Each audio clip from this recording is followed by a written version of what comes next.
Hello my friends, आप सुन रहे हैं हमारी story my cruel husband episode 2। Title का नाम है जुनूनियर। तो कहानी स्टार्ट करते हैं। दोपहर 2 बजे ओब्रॉय विला। रूही की आंखें नींद से धीरे धीरे खुली। उसे काफी भारी लग रहा था। बहुत मुश्किल से वह बेड पर उठकर बैठी। उसने अपनी आंखें खोलकर देखा तो सामने चेयर पर ही आरव लीन करके बैठे हुए था और वो उसकी तरफ ही बहुत ही शिद्दत से देख रहा था। जैसे ही जैसे कि वो उसे खा जाएगा। तभी तभी उसने अपने हाथ में पकड़ी सिगरेट को ऐश ट्रे में बुझाकर रूही की तरफ देखकर मुस्कुराते हुए उसके पास आया और आते हुए रूही उसे देखकर बहुत ज्यादा घबरा गई। रूही इतना घबरा गई कि वो डर के मारे सीधे बेड के सिरहाने से टकरा गई। आरव सामने खड़ा हो गया और कहने लगा, क्या जान, तुमने भी क्या किया? तुम मेरी जान हो और तुम्हें ऐसा नहीं करना चाहिए था। इन बातों को सुनकर रूही और घबरा गई। फिर उसने कहा, तुम्हें आंखों में आंसू नहीं लाने चाहिए थे और तुमने मेरी बात नहीं मानी। अब तुमको पनिशमेंट तो मिलेगी। So let's start the game now. ऐसा बोलकर आरव रूही के पास आया तो रूही ने कहा, मैं आपकी सारी बातें मानूंगी। प्लीज मुझे अब कोई पनिशमेंट मत दीजिए। आरव उसके आगे आगे आकर रूही का चेहरा अपने हाथों में भरकर उसको अपने और करीब ले आया और उसके चेहरे को और करीब लाते हुए उसके होठों पर अपने होंठ रख दिए। उसके होठों को बड़ी शिद्दत के साथ चूमने लगा। थोड़ी देर तक चूमने के बाद उसने उसके माउथ को ओपन किया और उसकी टंग के साथ भी खेलने लगा। रूही की सांसें उखड़ने लगी थी। वे धीरे धीरे रूही की सांसें और तेज हो गई और आरव उसके लिप्स को और भी ज्यादा सक करने लगा था। और जब उसने देखा कि रूही की सांसें उखड़ रही हैं, तब वह जाकर उससे थोड़ा दूर हुआ और कहने लगा, जान, पनिशमेंट तो तुम्हें मिलकर ही रहेगी। Rules are rules.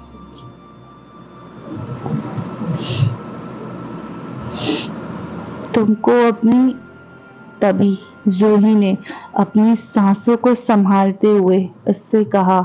उसकी बातों को सुनने के बाद वह और भी ज्यादा डर गई और वह डर से थर थर कांपने लगी और डरते हुए कहा, प्लीज मुझे माफ कर दीजिए, मैं आगे से आपकी कोई बात नहीं टालूंगी। आरव ने कहा, जान, तुम्हें तो अभी भी मेरी बात नहीं मान रही हो। देखो, तुम अभी भी रो रही हो। मैंने तुमसे कहा है ना कि तुम्हें अपनी आंखों में आंसू नहीं लाने चाहिए थे। इतना कहकर उसने अपने एक हाथ से रूही के आंसुओं को पोंछा और अपने अंगूठे से उसके एक आंसू को उंगली पे लेते हुए कहा, तैयार हो जाओ रूही, पनिशमेंट के लिए। रूही गिड़गिड़ाते हुए, प्लीज प्लीज प्लीज मुझे माफ कर दो, मैं अब नहीं रोऊंगी। फिर आरव ने कहा, जान, no more discussion, otherwise punishment will be bigger than today. इस बात पर रूही चुप हो गई। आरव ने उसको अपनी गोद में उठाया और नीचे लेकर आ गया। आरव रूही को लेकर सीधा गार्डन में आ गया। रूही ने गार्डन में देखा, वहां पर पहले से ही 2 आदमी अपने घुटनों के बल बैठे हुए थे और दोनों की आंखों पर काली पट्टियां बंधी हुई थी। दोनों ने हाथ पैर भी बंधे हुए थे और गार्डन के चारों तरफ बहुत सारे बॉडीगार्ड भी तैनात थे। वो ये सारी चीजों को देखकर अंदर ही अंदर बहुत डर रही थी। तभी आरव ने रूही को सीधा एक टेबल पर जाकर उतारा और वहां पर रखी चेयर पर बैठाकर कहा। वहां पर बहुत सारी गन रखी हुई थी। आरव ने रूही से कहा, चलो जान, एक गन उठाओ, आज मैं तुम्हें शिकार करना सिखाता हूँ कि एक झटके से इस दुनिया से कैसे खत्म करते हैं हम लोगों को। लोग कहते हैं ना कि जब भगवान चाहते हैं तब हम इस दुनिया को छोड़कर जाते हैं, पर आज मैं तुम्हें दिखाता हूँ इंसान खुद का ही भगवान होता है। रूही इन बातों को सुनते ही आरव से डरते डरते कहती है, please Aarav, please Aarav, please मुझसे ऐसा नहीं होगा, ऐसा मत करिए।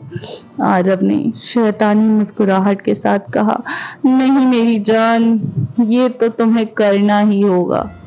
रूही रोते हुए, प्लीज आरव मत करिए, मैं ऐसा नहीं कर सकती।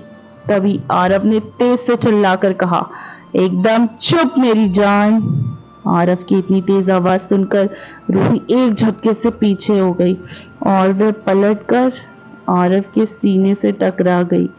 जैसे ही उसने अपनी नजरें उठाकर ऊपर देखा, तभी उसकी नजरें आरव की नजरों से मिल गई।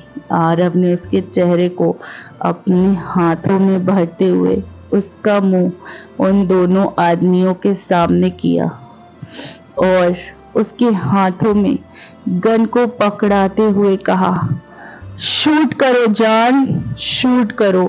इन बातों को सुन के रूही इतना डर गई, लेकिन फिर आरव ने उसे कस के चिल्लाकर कहा।